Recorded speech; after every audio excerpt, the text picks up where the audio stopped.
All right, well, thanks everyone for being here. We are recording this, so you can go back and watch it again if you need to, or for others to be able to watch it in the future.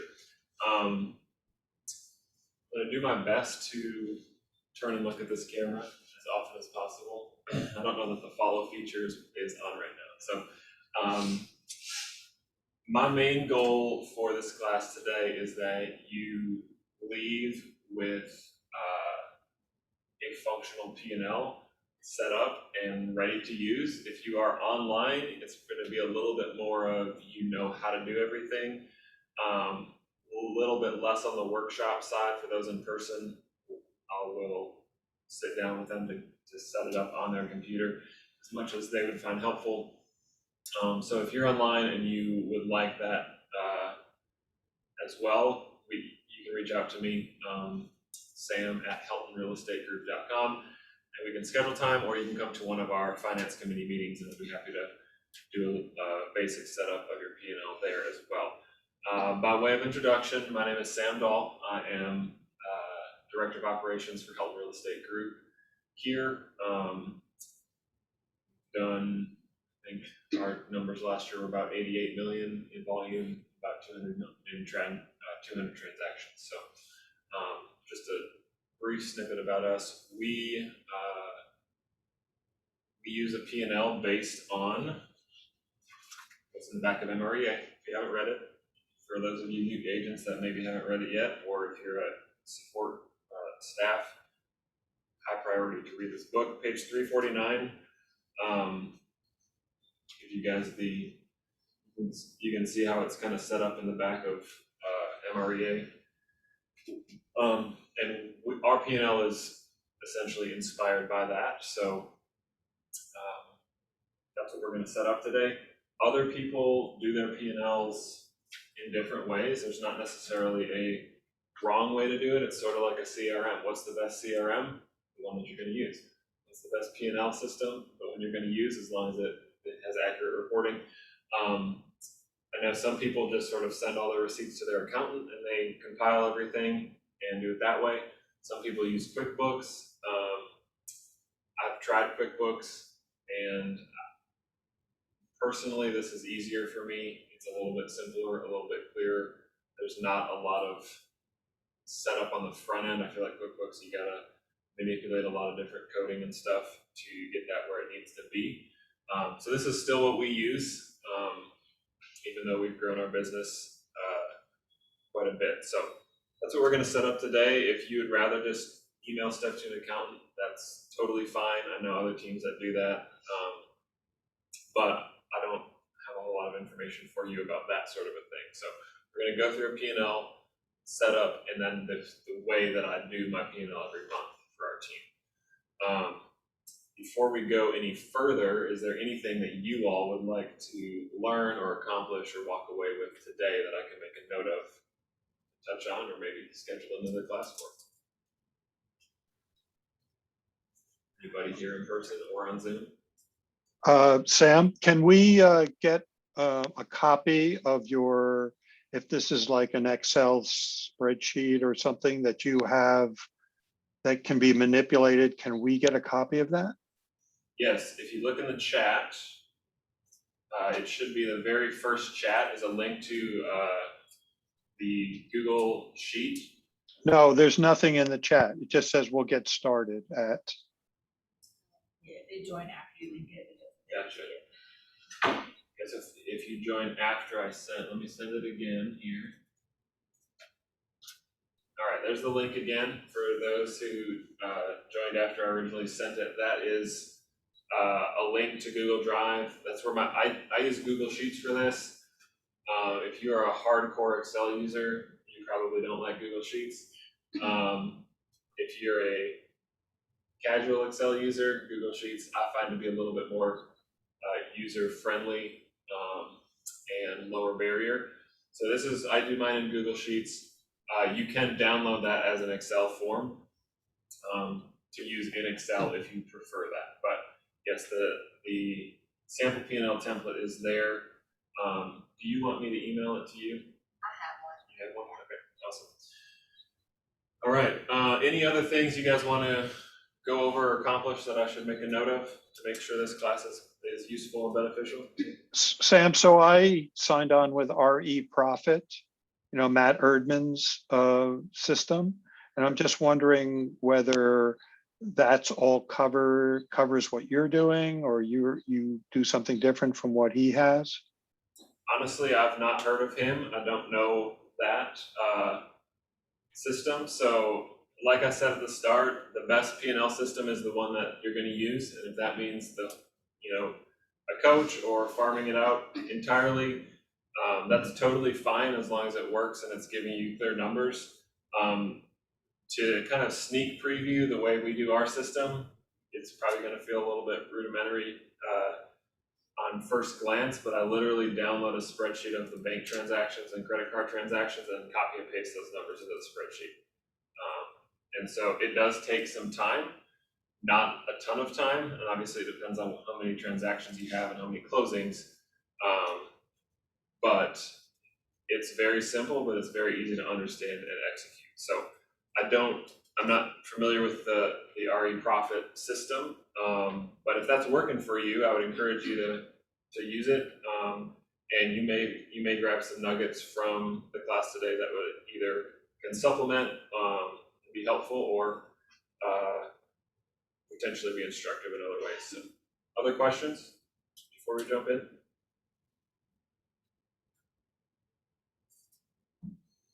All right, I'm gonna go ahead. Just very quickly, where do we see this recording? Where do you see the recording? Yeah, where could we view the recording? That's a great question that I don't have the answer to, but you can, I know it's recording on the KW, on their Zoom account, and so I would guess that they will put that on Facebook later. I think that would be pretty typical. But I would ask the front desk, and they will be able to direct you to it. Good question. All right, I'm going to jump in. Please do feel free to ask questions throughout the time. This is intended to be interactive so that not just me dumping information, but you guys getting what you need to be able to execute on a profit and loss system. So I'm going to tackle this in the way that I learned in like middle school English: who, what, when, where, why, and how. So the who for profit and loss, my answer is every business, which should mean every agent. If you're an agent, you have a business, and if you don't have a profit and loss statement, you kind of have a hobby that may or may not be making you money, but hopefully it is, but you really don't know, except that I guess your bills are being paid. So if you're a business and if you're going to operate like a business, you need to have a profit and loss statement. And so this workshop is to teach you how to do profit and loss. Like I said, if you want other people to do that, that's totally fine. But this is really intended if you want to do it for yourself, which there's some benefits as far as understanding your numbers and looking at those numbers every month rather than sending a bunch of receipts to somebody and then having them give you some numbers and then you go, oh, that looks fine, I made money. If you're going through the actual numbers and plugging those in every month, you're going to be doing so with a little bit more of a critical eye. So the what, P&L, for those that don't know, stands for profit and loss. Pretty simple. And it really is a detailed documentation of all the money that comes in and all the money that goes out, so that you have clarity there. It's a thermometer for your business, and kind of tells you where you are at in a financial health standpoint, and allows you to compare to the models that Jerry Keller has in the MREA book. So the profit and loss sheet that I use, it will tell you what percentage of your GCI is profit, what percentage is cost of sales, what percentage is expenses.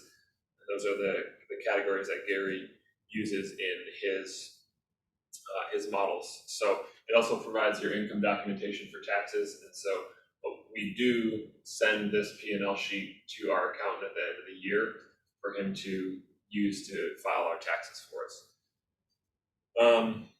When do you do a P&L? Minimum, I would say monthly. We do ours every month. A lot of people would say you should be reviewing your bank accounts and your finances every week. And we do like a business check-in every week. So that isn't necessarily a deep dive on your numbers weekly, but at a minimum monthly is when we're doing our P&L so that we know our monthly profit. We're doing a little bit more of an assessment quarterly for context, because month to month, you maybe have a lot of listings one month and then that are going live, and so you're spending money on your photos and your staging, whatever else you may have in prep, but they're not closing till the following month. So you're going to have maybe lower profit the first month with higher expenses, and then the next month you'll have higher profit with low expenses. And so you need to be looking at things typically on a quarterly basis to make any kind of meaningful judgments, because month to month you will have some situational variance that you wouldn't want to panic because you have high expenses because you had so many listings coming, and then make changes that weren't warranted. So quarterly is what I would say for making kind of having takeaways and meaningful implications from your P&L, and then obviously annually. And so we're going to look at ours quarterly and then also year to date. So in April, we'll look at what the first quarter looked like. In July, we'll look at what did second quarter look like, and what did the first 6 months look like. October, what did third quarter look like, and then what was the entire year so far, 9 months. We also are typically looking at a rolling 12 as well. And so how much profit have we made in the last 12 months? Because that is always, it'll be easy in April for you to say, well, it's January, February, those months are always down, I didn't make much money, no big deal. And there's maybe some validity to that. There is a statistical curve as far as closings go. But if you're always looking at it on a 12-month rolling calendar, it's encompassing all of those yearly statistical curves into your numbers. And so you can be assessing, am I staying on the pace that I want? Is my profit growing over time, et cetera, over a 12-month period? So that's when we look at our P&L. We do, as far as the where goes, Google Sheets, we've talked about that. Some people do it in QuickBooks. As a reminder, MREA page 349, it's Appendix A, has the MREA profit and loss statement. And so you'll see a lot of these line items in ours. We don't use, there's quite a few of them that we don't use. I left them in for your reference and just general knowledge. But for example, Gary's got under advertising a billboard line item and a TV and a radio line item. We're not doing those. Obviously, I'm sure you guys hear the radio and hear all about Gary Ashton and Mark Spain and stuff like that. And so if we were doing radio or TV or billboards, there are line items for those things. I've also, the one that I've shared is pretty generic and applicable to anyone. For our business, I've added some line items that are specific to us that I took out for the sample for you. And so you guys can add line items that would be specific to your business if you see something in there that, or if you don't see something that you want to sort of isolate. So one example that is not in your template, because it's hopefully theoretically behind us, but for last year, I created a line item for COVID supplies, specific and distinct from just office supplies, because we were buying hand sanitizer, and for a little while we were buying gloves, and we were buying footies for open houses and stuff like that. And I believe some of those expenses had some kind of special qualification with the SBA for refunds and stuff like that. So I was isolating those specific expenses. So that's not on a P&L template, but that's an example of what you might add.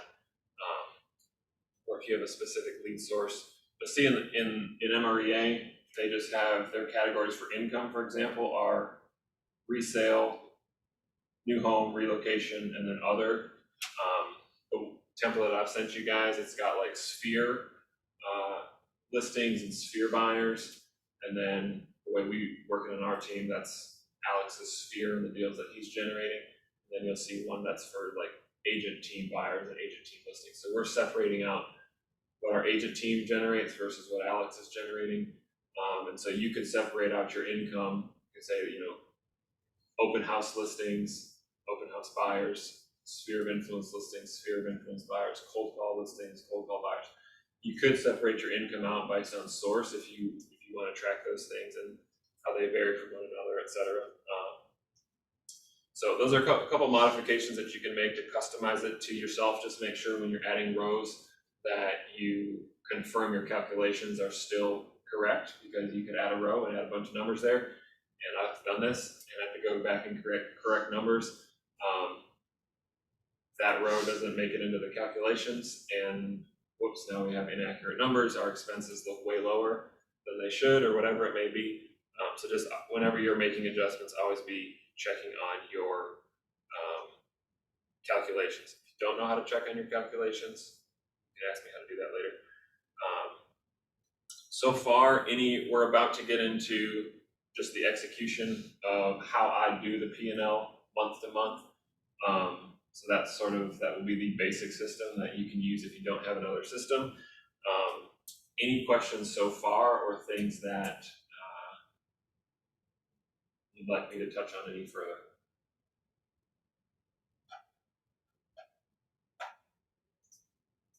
All right, sounds like no. I'm going to share my screen here.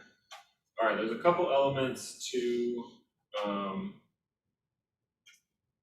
the P&L and doing the P&L process every month. I'm also going to pause and just acknowledge that there's probably some of you on the call that are like, this is the most boring thing in the world. I don't disagree. I do happen to enjoy numbers. I don't think there's a way for me to spice this up very much. It's a little bit methodical. What is exciting is seeing a profit every month and knowing how much money you made. So fight through the boredom of a spreadsheet. You know, a lot of people's eyes glaze over when they hear the word spreadsheet. Fight through it so that you can actually know what money you're making. It'll help you grow your business better and help you make better business decisions as you grow your business. All right, so the first thing, I'm going to pull up the sample profit and loss here.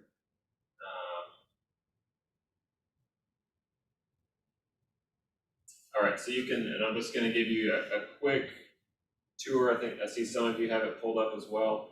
You're in the drive. So you've got your income at the top. That is your GCI. So we'll go over a DA sheet from the front office here in a second, but you're going to be putting your total GCI in here, separated listings and buyers. Then your cost of sales. If you're an individual agent, you probably don't have any of these unless you've got, you're going to have cap fees. You're going to have a front office fee for your first couple closings.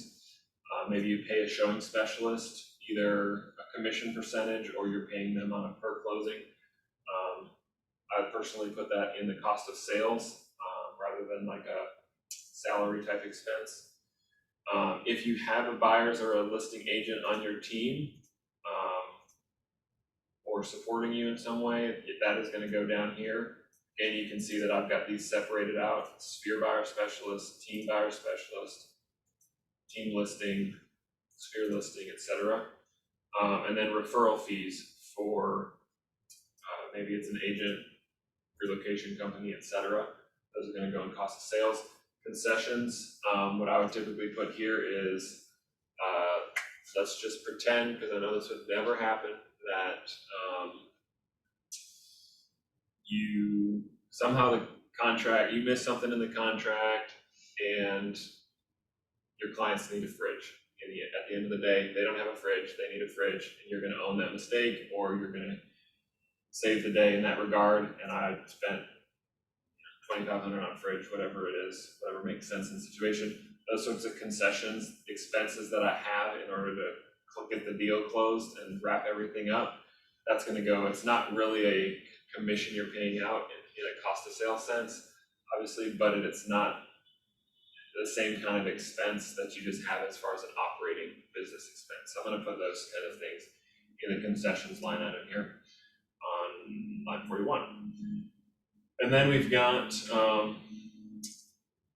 this section here, just for you guys' reference. Profit first is the model that we use to run our business as far as how we think about money.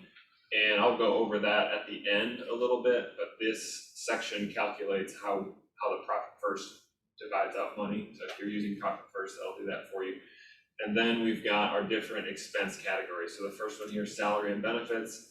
This is based on the expense categories that Gary has provided. I've combined a couple of them for our business because we don't have a lot of expenditure in some of the categories. So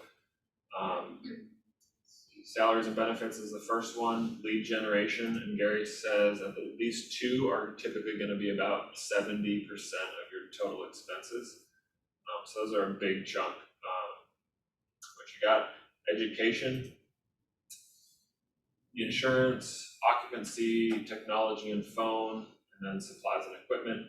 It's going to ultimately pull down to a total expenses. Here's some other income, like profit share that we've got. It's not really business income, but we do want to track it on our P&L. At least we do. And then I've got calculations for what taxes that I should pay based on my profit, because as a 1099, you should be, unless you have a well thought out reason not to, you should be paying a quarterly tax estimate to the IRS. You can talk to your accountant about that, and then your accountant can probably tell you, should be able to tell you some estimate on what you should be paying based on maybe past history. So we're making quarterly IRS payments, and this section at the bottom is what tells me how much that we should pay in, so that we're pretty close. And our accountant's really good, so honestly, we've been within like $1,000, which is a pretty good number for business-wise at the end of the year. Mentioned calculating your cost of sales, expense, and profit down here. So those numbers are going to just pull in for each month and give you an assessment of where you're at in relation to models. And then I've got for us a little section where I can say how many buyers and sellers we have, so that I can see what percentage is our business on each of those categories. So there's just kind of a brief walk through the profit and loss statement. I'm going to jump into the DA sheet now. So sort of an A to Z, how do I go about doing the P&L? All right, so I get this DA sheet from the office. This one happens to be from October 2020. You can see over here, the total GCI for this deal was $10,394.70. So 10,394.70. This is a buyer. Alex, your buyer. So I'm gonna go right here. 10,394.70. Right, you can see it calculates down here on line 16. And then I have a sticker printed at the bottom of all of my DA sheets. I put basically a financial summary. And that's a sticker that I just stick on each one, and then I write out, here's my gross, my GCI, 10,394.70. How much did I pay the agents, which that's my cost of sales, and so I'll go down to number 2. All right, so Natalie, she made on this deal $2969.91. So then that is going to go right here, $2969.91. I didn't pay any referral fee. What was my cap that I paid on that? Go over here, cap. So $371.24. Add that down here.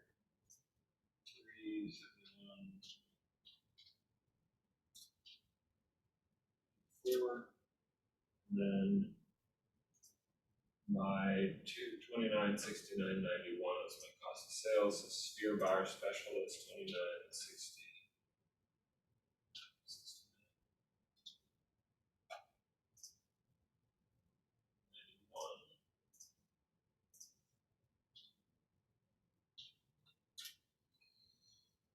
All right, so there is my input, and then I cross-check it with, all right, my check number here is 7553.55.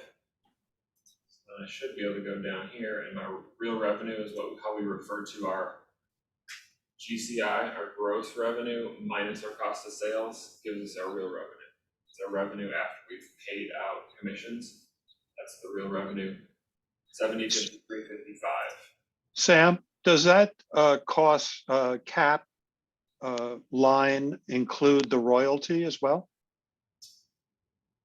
The 6% plus the Yes, brokerage? yeah, so I put both the Green Hills and the International, both of those go for us in the KW cap fees. So if you're on the basic, your 30% that comes out for the office and your 6% that comes out for international, those are both gonna go here. I don't typically separate them out. Let's see if this one.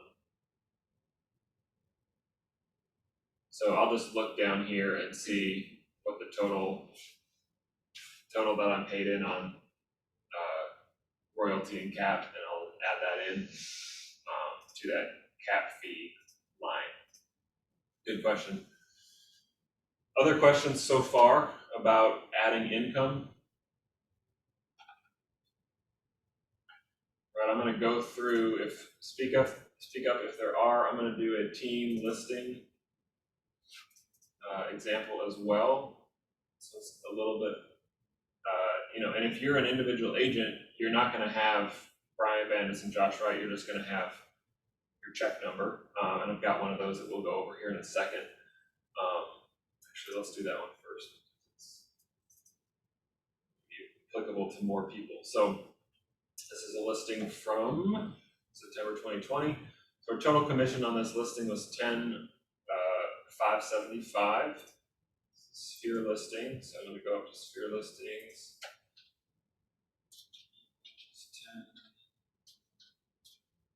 All right, 10,575. Now I've got my little summary sheet here. 10,575. I didn't pay any agents on this. So if you're an individual agent, this is what you're going to have. I didn't pay any referral fees on this. The cap and royalty on this deal was $1163.25. Alright, so I'm gonna go down here. When you're calculating in Excel or Sheets, if you're gonna add multiple numbers, you need to have an equals at the start. Equals 1163. Check.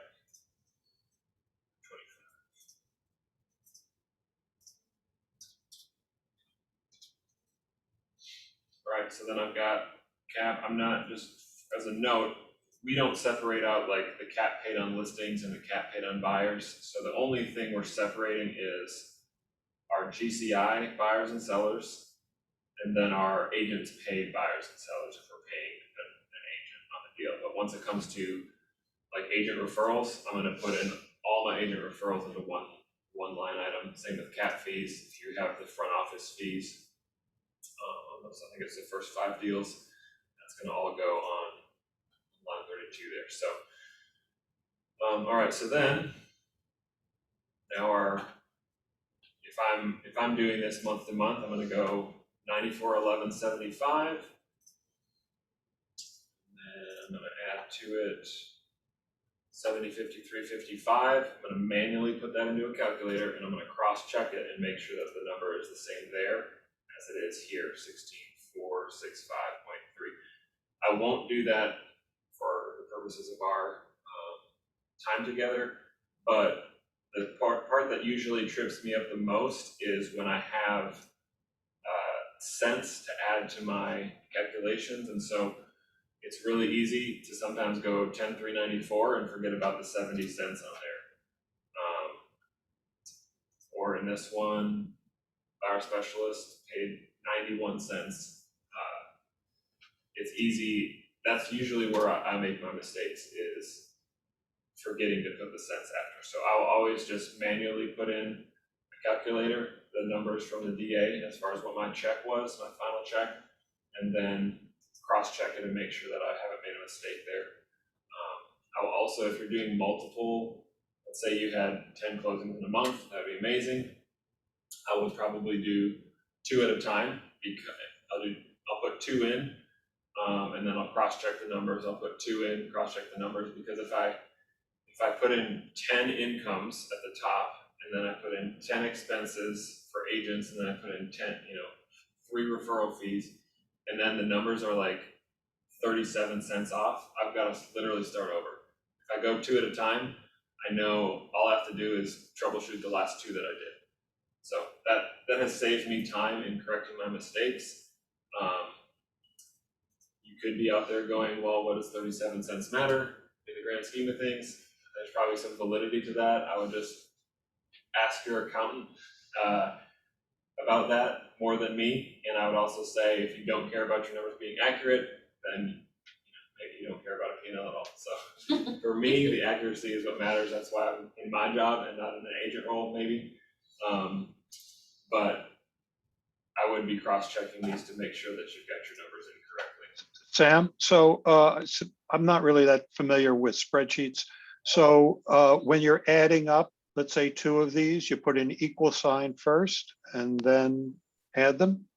Yes, let me, I'll do a little example up here. So you can see here up at the top, it's gonna show what is in the cell. I'm a pretty basic Excel user. I should say I'm really good at really basic Excel formulas.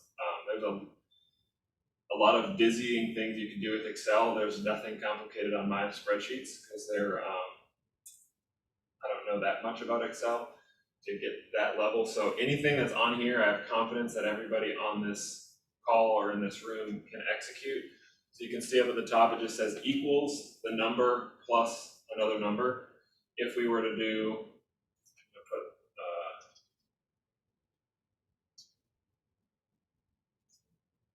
copy that. If we don't have the equal sign, we just put the numbers in. You can see that it doesn't bring you your total, it just has number plus number, and that's not gonna help you. But if I go in and I add equals, then the spreadsheet knows, all right, I need to actually make this calculation of A plus B. Good question. And then another sort of basic, just to check your formulas here on total cost of sale. I'm total commissions paid, line 39, for those of you that are new to Excel. This cell, you can see it's sum, which is adding up together D26 through D28, and Google Sheets gives you a nice little outline of what columns it's adding up all the totals from those columns. And then that's coming into a total number there as far as commissions I'm paying out. So 4504, they're the same right now on 43 and 39. But if I added $5,000 for something, see that's now adding into there because this is adding this cell plus this cell. And then my real revenue here down at the bottom is taking my, you can see cell D22, which is just my intersection of row 22 and column D. So 2969 is taking that number, D22, and it's subtracting D43 right here, 4504, to get my total real revenue. So that's how this spreadsheet is working in general. And do feel free, guys, sometimes calculations get they don't mess up unless we do something, but I don't always even know what I did to get something a little bit off. So if you guys are being faithful in doing this and customizing it a little bit to make it fit your business, there's a pretty good chance at some point something's going to get out a little bit out of whack. I don't say that to intimidate you. I say that to, one, you can come ask me before you make adjustments and go, hey, this is what I want to do. Can you help me adjust my spreadsheet to accommodate that? Happy to do that. Or if things get messed up, and you might there's a way there's things you can do that would lead to your cell just saying error in all caps, or other messages. If you get that, feel free to come to me and get some support on how we can fix that and troubleshoot where the broken link in the chain is. All right, one more example with multiple people on it. All right, so here's a team listing. My total GCI for the entire team, the total, basically the check the title company sends over to Keller Williams, $61.50.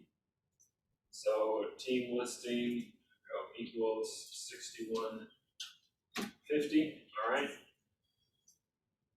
Then I've got my summary sticker down here, and my total agent cost of sales 2152.50. That number, I just take a calculator out and I look at, all right, Brian Bandis, he made 307.50 on this deal. It's 307.50 plus Josh makes 1845. So I'm just going to add those two numbers together.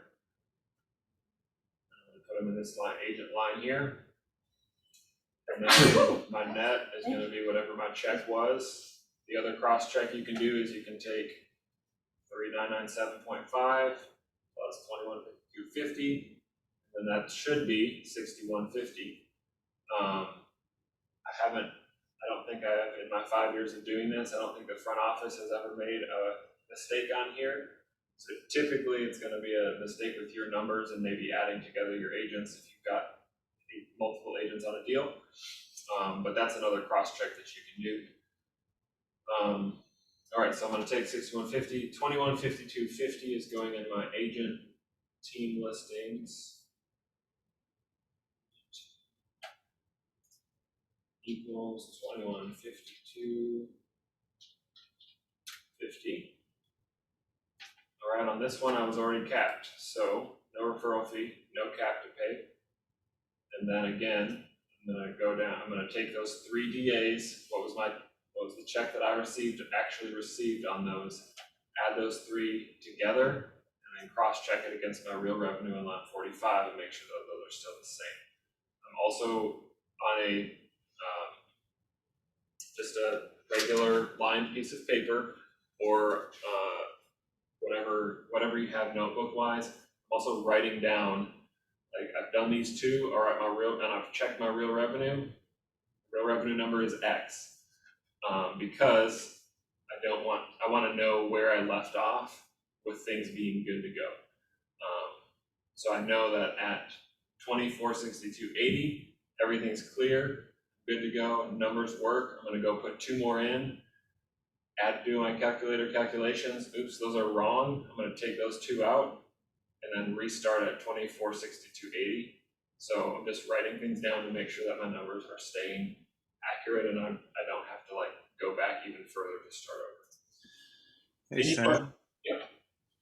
On that profit and loss sheet, or the breakdown of the commission, what's that 495 at the bottom?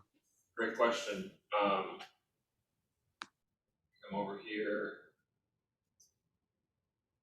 open up the DA for you guys. It's not on that one. I'm going to open up a different one. No, that was it. No, Yeah. that was it, but we didn't charge it on that one. We didn't have one. So you can see here on the actual breakdown, the detail sheet, 495 under the bonus section. So you're allowed to charge extra. I think legally it's called a broker added commission to your deals. What is, can someone remind me, what is the like per transaction fee that you guys pay on your first 5 deals? Let's just call it, let's just pretend it's, let's just call it $100 for easy math. So on your first 5 deals each month, you're paying an administrative fee to the office for all the work that they're doing, for record keeping and stuff like that. So a lot of agents choose to essentially have the clients pay for that expense on their behalf. But you can make that number whatever you want. Whatever the value that you provide, it's essentially what you can charge. You could charge 10% commission on your listings if you provide enough value, and you can charge. So we have a $495 fee added to all of our closings, buyers and sellers, that our clients are paying, and that goes to help cover administrative costs that we have. Some people charge $299, some people charge $175, just to sort of break even on that cost of the office. Some people charge $700 or $800. That's really sort of at your discretion. Some people don't charge anything, and they take more of a position of like, I'm getting paid commission, and that's my income. So That $495 is an technically added commission that our clients are paying to work with our team. But that is going into the gross commission. So we don't have a separate, if you're charging a bonus, if you're charging an extra commission amount on your transactions to cover some of those administrative fees and costs, that's coming in as commission, and it's should be recorded in like the same as you would have your commission. So you can see, let's see what we go to Lacey, we charge a $490, so we got a $495 on this one. If you take 336 and you multiply it and you do a 3% of that, it's probably, it's $495 less than 10,575. And so, but the check we got from the title company is 10,575, and I'm going to record that as my income, my listing income GCI for that. And so those bonuses that you're charging technically in your P&L, they are being recorded as GCI that is coming in. Did you then break that down to like a cost, or if it's like your contract to close that you're passing through kind of thing, does that then go down to an expense? Yeah, great question. So if you are paying a contract to close person on your deals, like Dotted and Crossed is one, and I think typically they have a setup with the office that the office will pay them out of your check. So the way that you're in that world, you're not paying an agent to close the deal, you're paying an administrative assistant to execute administrative tasks. And so I would treat that person in your P&L as a actual expense, not as a cost of sale. So if you had, let's just sort of pretend I've got 10,575, you may create your own sort of sticker or template. And I used to just handwrite all these. I used to handwrite gross, handwrite agent, and then just write the numbers in. I just got sick of doing that, so I created a sticker and had someone print it. Good idea. Just to save a little bit of time each month. So you can, I actually have the PDF that I can share with you guys for this sticker. You can create your own in Word, like literally in Word, and take a screenshot of it and send it to if you have a relationship with a printer and say, can you make this a sticker that's, mine is like 3x6, fits on the bottom. And but if you made your own, you might have gross, you might have like C2C instead of agent if you don't have any agents, but it could be gross, agent, referral, cap, C2C, net. So you can customize that how you want, but then what you would be doing when you actually input it is you'd have my gross is 10,575, I didn't pay an agent. My C2C expense is how much? Does anybody know how much one of those?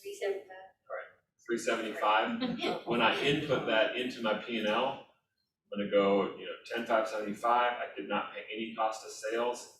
And then down here in staff, 375 it goes into my expense column. When you get down here to go all the way to the bottom, you can now see my cost of sales, expense, and profit breakdown. I need that contract to close work to show up in my expenses paid category, not my cost of sales category. Right, that's pretty much, cost of sales is pretty much commission. Technically, you're not paying Dotted and Cross commission, even though it's coming out of your check, you're paying them a salary for a flat rate, I guess. So, good question on both of those. Any other questions so far before I show you guys the expense documentation part of this? I got a question. In relation, what's I guess a general rule to differentiate between cost of sale and an expense? Good question. The cost of sale, I would just generally think about it, and you can see this down here in the categories. If you are, well, put it this way, if anyone on here is an agent on a team, your check is a cost of sale for the team. If you have agents that are supporting you, if you hire a buyer's agent, the amount that they get paid is a cost of sale. It's really something, it's expenses you're paying in order to get the contract, you could say. So showing specialist, a buyer's agent that's, writing contracts or doing consultations for you, anything that they're getting paid or any referral fees that you are paying out of your commission check.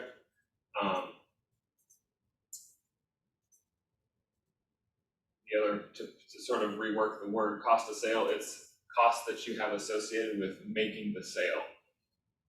And then your other, what would qualify as an expense would be your administrative costs, like paying someone to take paperwork off your hands, paying someone to do your P&L for you, your accountant, we put our accountant costs here. If you hire a lawyer to do something, that's gonna go down here in your other salaries, for example. Lead acquisition cost, that's not something associated with you making a sale, even though they're all connected, obviously.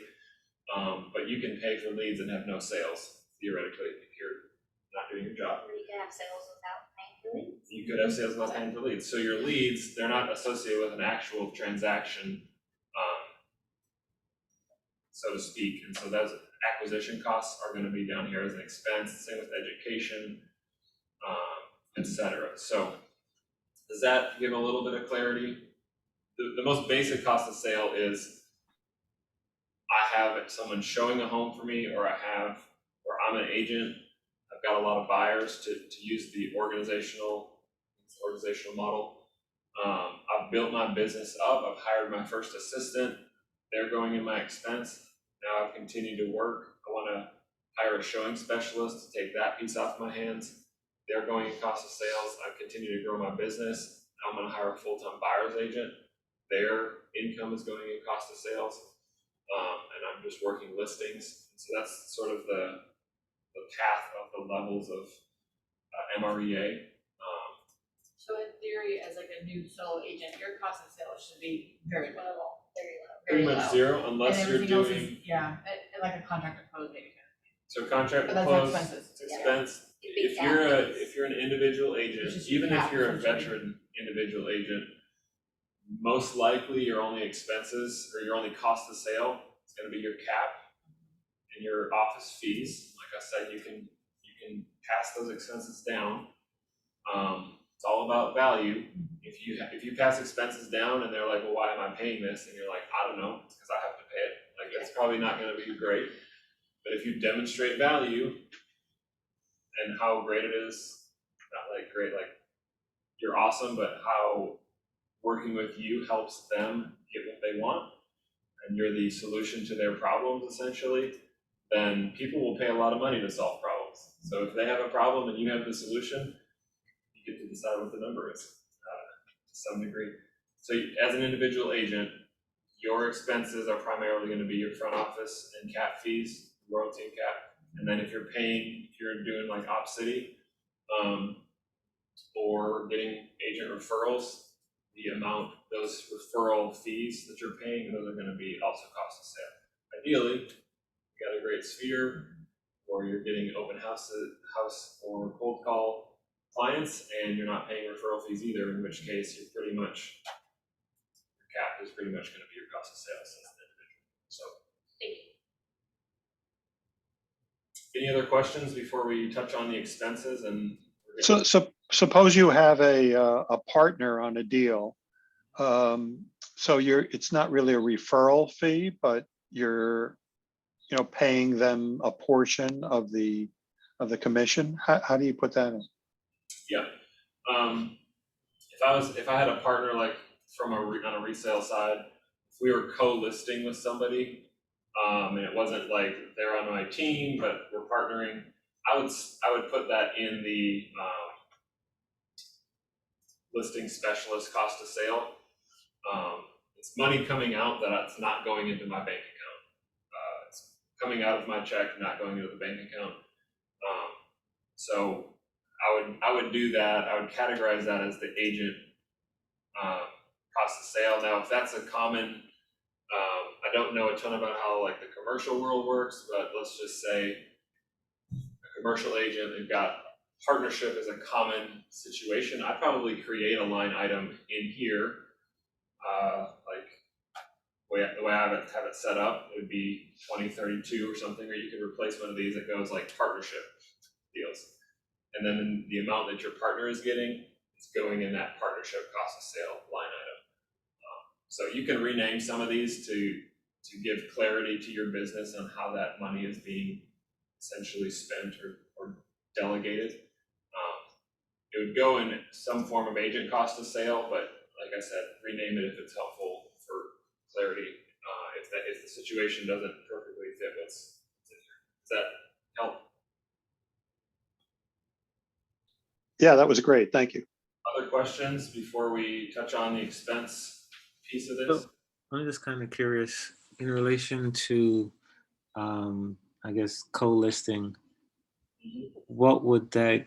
Well, we don't do green sheets anymore, but would it be one check that's cut to you if it's a co-listing, or would it be two checks? Is there like a lead lister and like a secondary? Yeah, probably that's a best question for the front office. Honestly, I don't think in my 5 years we've had more than one like co-list situation. You have to split two separate because then the other co-list has to take it out of. Yeah, probably the way I would handle it is like, let's just say we had a lead in Cookville. We don't really have people in Cookville that can work that far out. We may co-list with an agent there. Essentially what we're doing, I think, is a referral agreement, but so that's probably how I'd handle it. But if you get in a co-list situation, I would just ask the front office, ask Tamara, how do I need to set this up on the commissions tab? What paperwork do I need to make this happen? As far as the P&L goes with the co-list, I would just categorize that as like a listing specialist, whatever they're getting paid, put it as a listing specialist. Other questions about the income portion of this or cost of sales portion? All right. The other thing that I'll mention sort of as we transition to the expenses, and I'm just noting we are at 128. So if you need to drop off or if you need to leave, totally fine. I can be here till 2 to answer questions, etc. There's going to be times where you're like, I don't exactly know where to put this kind of expense. Not, you don't have a line item that says like meals at Chewy's, meals at True Food. Or whatever it may be. So the main thing is be consistent. So there's going to be some expenses that maybe they don't feel like they fit perfectly into something, or you're not sure, does it go cost of sales, does it go expenses? Main thing is be consistent, so that you're able to track patterns and make educated decisions. I'm going to go really briefly through the expense portion here. So I've pulled, some of these numbers are, well, all these numbers are real examples. I log into my bank, you can download your bank transactions as a CSV file, and you can go into my basic recommendation is that you just use your bank account, your debit card, and ACH stuff. If you have a business credit card, then you're gonna also download your credit card transactions. And then I copy and paste all of those into one spreadsheet together so I can work on all my expenses. If you're just using only your bank, then just go to your bank, download the transactions for that given month, and then work off that spreadsheet. The other piece that I would say here is it's very, very important for your business that you set up separate accounts for your business expenses and your business income. Profit First has a system for how to do all that. We can help you with that at the finance committee meetings if that's something you want to get set up or want more information about. But if you have one checking account for your entire life and you've got all your real estate checks coming in, you just have your real estate expenses on your family credit card, like your life is going to be a mess. Your bank will probably, almost certainly, and if they don't, find a new bank, add extra checking accounts, like for no cost.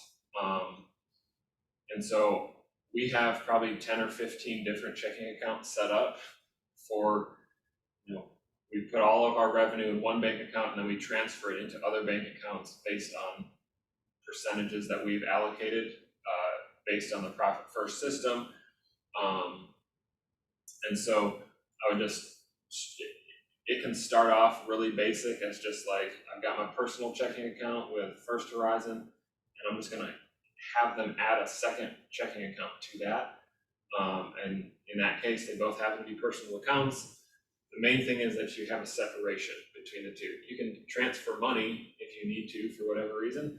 The main thing is that you're creating a separation between your business and your personal life and bookkeeping, etc. It's going to make your life a lot easier when you come into your P&L as well, because then I'm just going to download all the transactions that happened in this account, and I know those are all business transactions. Because if you're like me, at the end of the month, you saw Kroger on your card or your account, and you're like, I have no idea what I bought at Kroger 2 weeks ago. I don't know how to budget all the things that I bought at Kroger, and maybe I bought some business things and some personal things and some this and that, and then you're pretty much unable to do an accurate P&L and understand where your money's going. So keep it separate. You may get a debit card for that separate account and take a Sharpie marker and just write like business on the front, so that you know. You can usually get a separate design on those cards, so get a card that has a picture of a beach on it. Maybe that's motivating for you. It's like going to the beach is your one thing or something. So separate accounts will make your life a lot easier. All right, this is pretty much the same as the DA portion. It's a little bit easier because you can copy and paste, but all right, so Boomtown, I'm just gonna copy.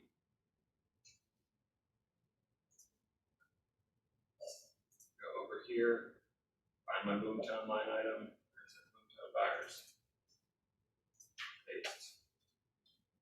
All right, then I'm gonna go back to my expenses. Post pros, that is our courier. That's our signs and lock boxes. Copy. So for us, that is up here. In any kind of people expense, we're typically going to be putting in salaries and benefits. We're paying a contractor to do something, we're paying a courier to do something. It's a person that is doing something that a person in our organization no longer has to do. So I'm going to be putting them in there. And we'll just pull another one. Here's photography. In this case, I'm going to copy. We won't go through all of these expenses. See that? Paste. Again, like there's multiple photography expenses, so you're going to want to go equals. Then I'm also going to go like 60 again, and 60 again for all those expenses. All right, so now it's summed up to 40. Now the other thing that I do as I put the expenses in the account, the way that I keep track of what is in and not in the P&L sheet is I'm just highlighting it green. So let's see, we put in Boomtown. And I'm usually not jumping around like this when I'm doing it, but I'm just trying to give you guys a little bit of variety.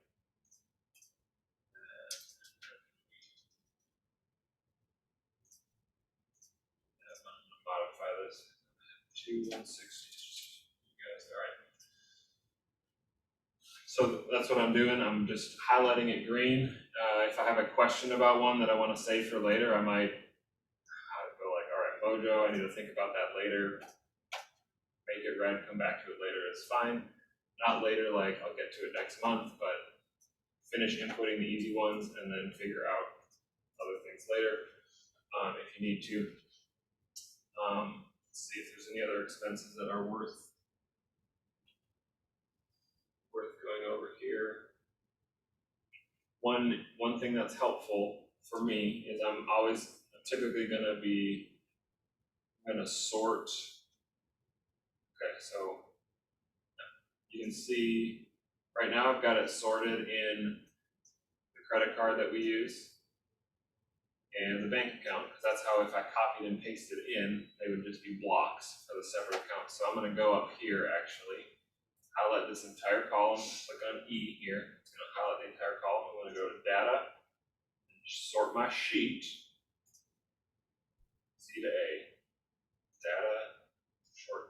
sort sheet, C to A, and that is going to now rearrange the entire thing so that the expenses are in the descending order. My highest expense first, going down. All right, that just helps me to also see what are the things that I'm spending the most money on at a glance here. All right, so I've adjusted our payroll numbers, but still have them there. So like on the 15th, we paid out a total of 3,000. On the 30th, we paid out a total of 2,000. Back here. All right, we already had our 375 from our C2C. So we have our equal sign at the front, plus 3,000 plus 2,000. Right now I'm summed up to 5,375. This is a credit card payment. I'm just gonna delete that row or delete or hide it. I don't need to calculate that in there.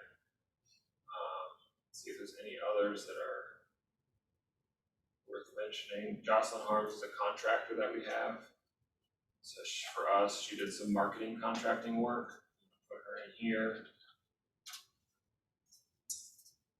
Sign runner. See if there's any other expenses that are worth highlighting here. Like we've got business cards, if you're sending out flyers, your postage. Mentioned like billboards, TV, radio, expenses with open houses. So if I'm buying balloons or snacks for open houses, I've got a signs line item up here that would for us listing signs and open house signs. Staging and measurements. If you're doing client events, we've got those are all marketing. If you're buying things that have your brand on them, that's marketing and advertising. That's all going in here.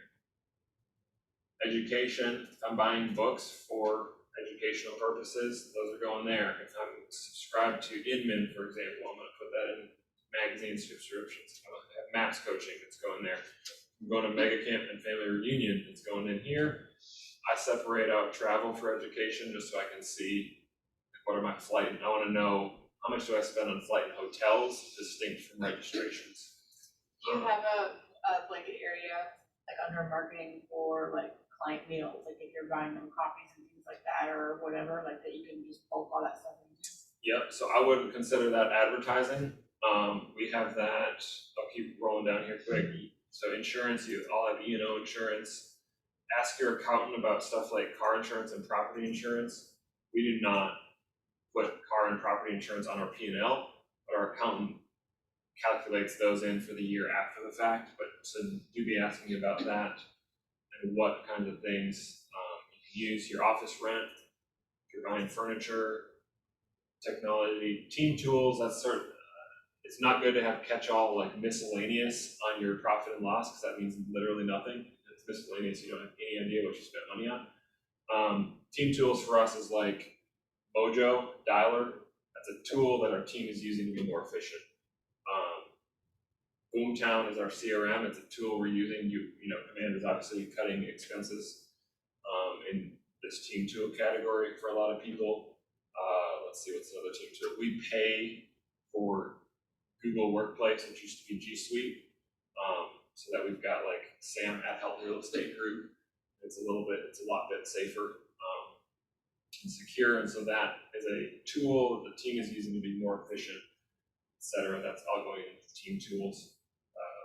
Zapier is a connection platform that connects one thing to another. If you're doing that, that's going to go in team tools.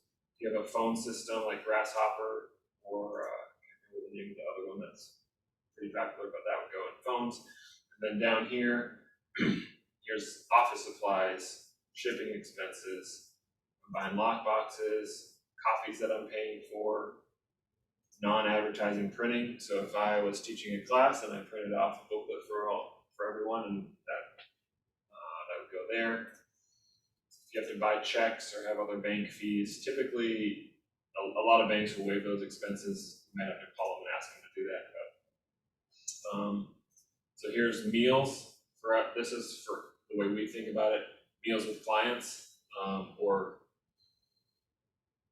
I would put like, and you're going to want to ask your accountant on what qualifies and doesn't qualify. So don't take what I'm saying as how you should necessarily implement things for you guys. But if you're at a meal with a client and it's appropriate for your P&L, it's gonna go here. And then team meals for us, if we do a monthly team get together where we're, catering lunch for everybody, or we're going to Top Golf, et cetera. Those sorts of team meals and events I'm gonna do separate, my MLS fees, et cetera. So then ultimately, I've got my total expenses that is summing all of these categories. It's the way this is working, again, as a spreadsheet reminder, you can see here in the yellow, this is gonna sum everything in the insurance category. This yellow is gonna add up everything in the occupancy. And then down here, this total expenses is just adding all of the yellow columns together, or the yellow cells together for that month. My total expenses that I have input here is $7,723, obviously, 32. All right, then my net business income. This is gonna take my real revenue from up here. My income after I've paid cost of sales is my real revenue. It's gonna take my real revenue. It's gonna subtract my total expenses to give me my net business income. So what did I actually put in my pocket after I paid my agents to do their job, after I paid my expenses like assistant, copies, etc. At the end of the day, I walked away with $12,000 now based on, Before taxes. yeah, it's before taxes, so that's why I've got my tax thing here to go, and this is where profit first comes in. When we get that $12,000 worth of checks, or actually it would be 20,000, but technically your check would be for this amount, your check total would be for that 20,000. But we're taking that 20, we're putting some money into a tax account, some money into an expense payment account, some money into what we call profit account, etc. So this isn't the place for a profit first class, but we've got a way that we're separating out our money into different accounts to make sure everything's paid for. So now I can go, all right, based on what our accountant has said, a certain percentage of my income needs to go to the IRS. So let's just pretend that next month it was 5,000 because I got a little bit more money, and then next month it was 10,000. The other thing is that over here on the far right side, the sheet is summing, would this be horizontally? So it is going to tell me what I've made total for the year. So again, I'm going to add, well, I'm not going to adjust it because that'll kill the calculations. But let's just say I went $10,000 in equipment here. My expense over here now at 10, and it's summed that original 7,000 from January, and the 10 I have here in August. Now I'm at 17 for my expenses. Didn't add any income yet for August, so I'm showing a $10,000 loss in August. And with my 12 that I made in January and my 10,000 loss in August, I'm now at $2,000 for the year. So you've got your total annual numbers on the far right. And then the way this is, again, very simple. Hopefully I know spreadsheets can be a little overwhelming and complicated, but hopefully this is generally feeling simple. Got 10,000 of taxes that I owed this month because of the profit that I made, and then looking over here, okay, I owe 18,000 roughly. I'm gonna tax payments. I'm gonna write an $18,000 check to the IRS. I'm gonna put that there. All right, now I want to just make sure these two numbers are pretty much in line at the end of the year. Quick question for you. So when you're calculating your estimated tax percentage, you're doing it off your net income, not your GCI. Correct. Because you're paying your taxes because your expenses are gonna get. Yes. Question, in case you guys couldn't hear on the video, are you calculating taxes based on your GCI or based on your net? We're calculating it based on the net because those expenses are deductible. You don't pay tax on those essentially. Now we are pulling the way Profit First would say to do it is you get your check, you put 15% of that check into a tax account. The reason they do 15%, even though a lot of people are going to have a higher tax rate of 15, is that's 15% of your GCI. So by the time you take out expenses, that actually works really well as a number. So you know, I'd probably start by putting 25 to 30% of your check into a tax account, and then over time you will learn more precisely. Like our accountant has been doing our taxes since I joined the team 5 years ago, and so he's got it pretty dialed in about what percentage you're going to end up paying after you have your expenses and then your charitable giving and all that. You're going to end up, here's what percentage you should take out and pay the IRS. All right, last thing on this, and then we'll sign off on Zoom, and I can, we'll answer any questions that anyone has. You can see down here it says what your cost of sales, expense, and profit are. Randomly, unintentionally, with the numbers we put in, we ended up decently close to what Gary suggests your number should be, which is 40% profit, and then 30% expense, 30% cost of sales. Again, it varies with your business stage a little bit. If you're just starting as an individual agent, hopefully you have minimal expenses, minimal cost of sales, and your profit is going to be really high. The higher percentage profit as you grow your business isn't always, it doesn't automatically mean things are better, because you might need to spend some money on some leverage to actually grow your business and make more money. You don't want to be making zero money or low percentages, but if you're not familiar with the KW models, read the book. It'll all make sense. But this tool helps you assess, how am I doing business health wise in relation to the models that Gary has. And then I've also got here quarterly, because again, we're going to draw assessments quarterly, not monthly. I've got quarterly calculations on what those numbers are. So that is, let me go back over here and make sure there's nothing that I need to touch on still. All right, that's the material.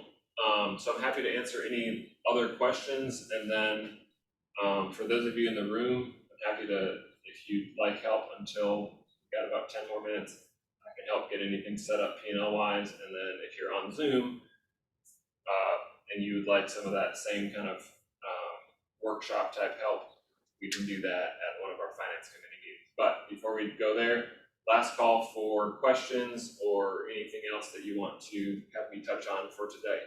Sam, the Profit First, is that a course or? Yeah, good question. It's a book.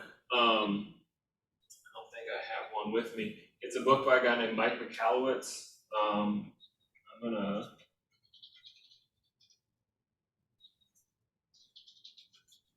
gonna put a link to it in the chat. It's on my top 5 list of book recommendations for any business owner.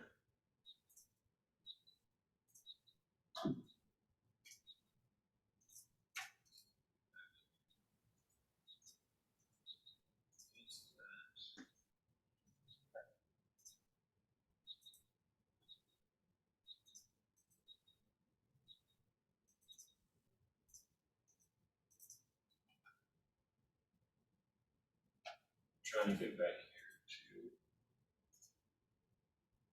chat.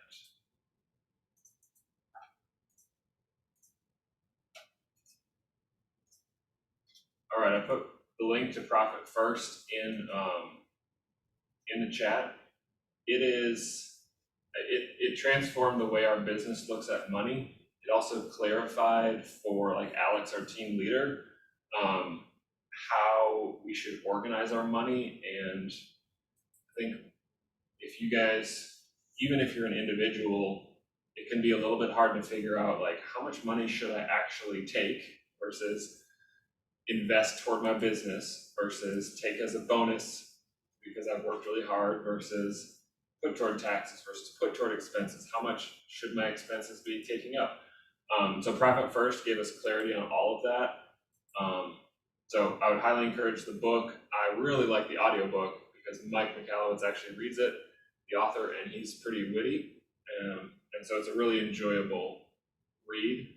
We've been reading through it in the finance committee meeting. So again, if that's something that you're interested in, we're talking about Profit First principles in those monthly finance committee meetings. So we welcome you guys to come there if you want to dive a little deeper into that. Good question. Other questions?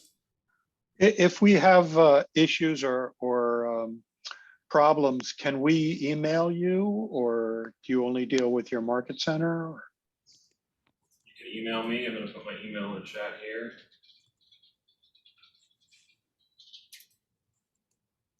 There's my email. Feel free to email me. Happy to answer any questions that you guys have or point you in the right direction. Generally, my approach is I will try my best not to just like solve your problem, but teach you how to solve your problem. So if you email me with a problem, we'll probably try to point you in the right direction, because long term it's going to be better if I help you learn how to solve the Excel problem than if I just log into your account and fix it for you. So finance committee meetings,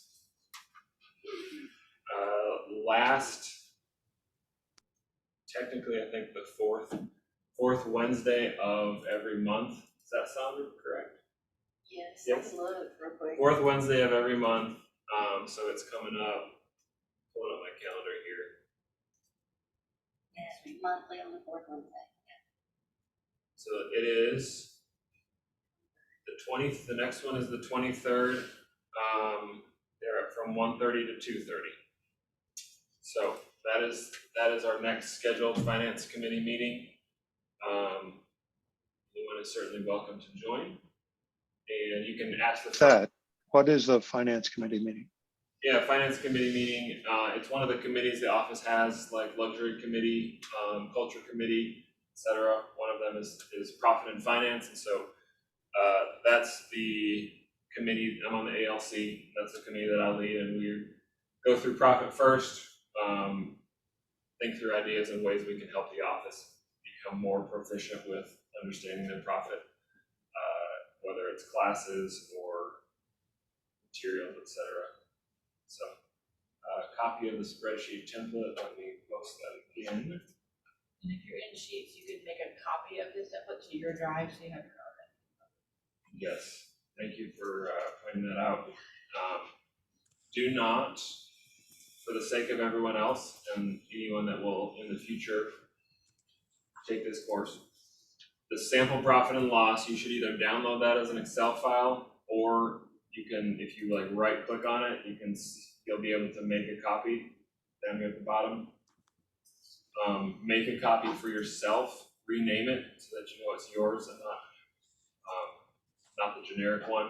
And then that's the one that you should use for manipulating, playing around with, and then actually executing.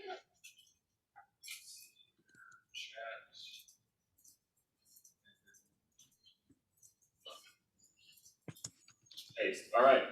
Any other questions? Yeah, one last question, Sam.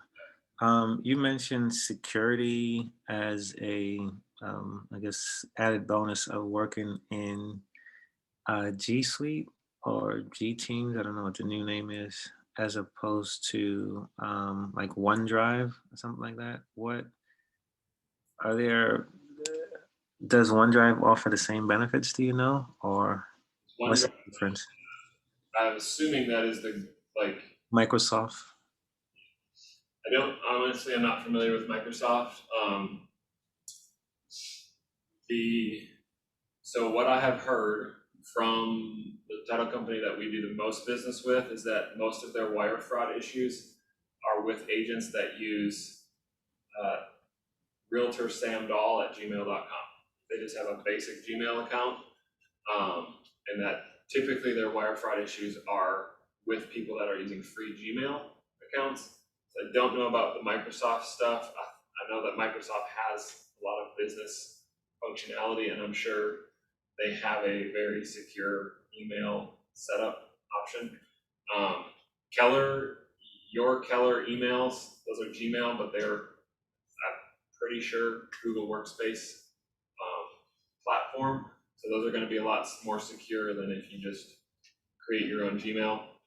That's not me saying, don't ever create your own Gmail, but again, my experience from the title company is that their wire fraud issues are with generic free Gmail accounts, not with the Workspace, Google Workspace paid accounts. So I would encourage you to use your KW email, or if you want to pay for, it's like $10 a month to get the G Suite, or it's now called Google Workspace.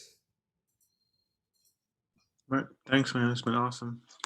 Any other questions? Last call before we end the meeting?